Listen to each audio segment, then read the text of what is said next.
An excellent Glamorgan middle-order performance put them in the driving seat against Worcestershire at the end of day 2. The visitors well on top, following big scores from Cook and Salter.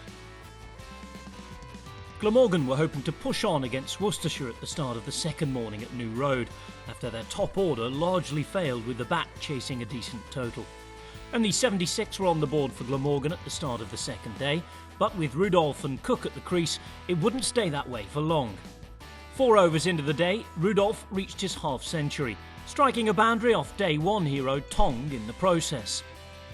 The pair were beginning to find a rhythm, scoring boundaries regularly, including a Cook 6 off Tong.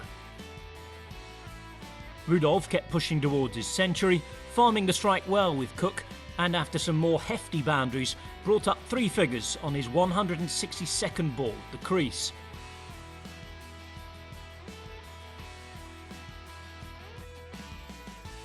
Both batsmen batted out the remainder of the session, leaving the Welsh side in a far stronger position than the evening before.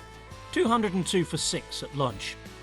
After the interval, Rudolph and Cook continued in the same groove as before, picking up boundaries where possible and keeping the scoreboard ticking along.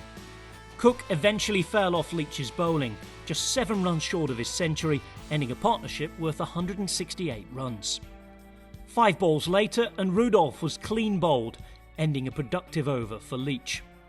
8 wickets down, Salter and Carey were aiming to steer the visitors to parity in the game and ended up surpassing the host score with 2 decent knocks.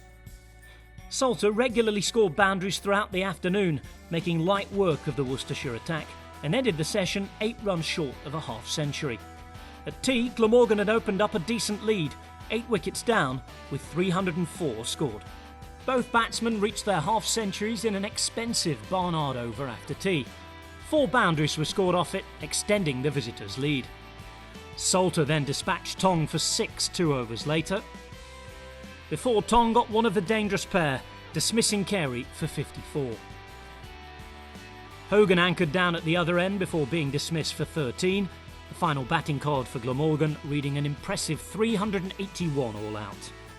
Facing 8 overs before the close of play, Worcestershire ended the day 34 for 1 after Mitchell was dismissed by Hogan for 18, having only hit 1 boundary. D'Oliveira finished the day off unbeaten on 12, with Fell on the other end not out on 4. That all sets up an intriguing third day.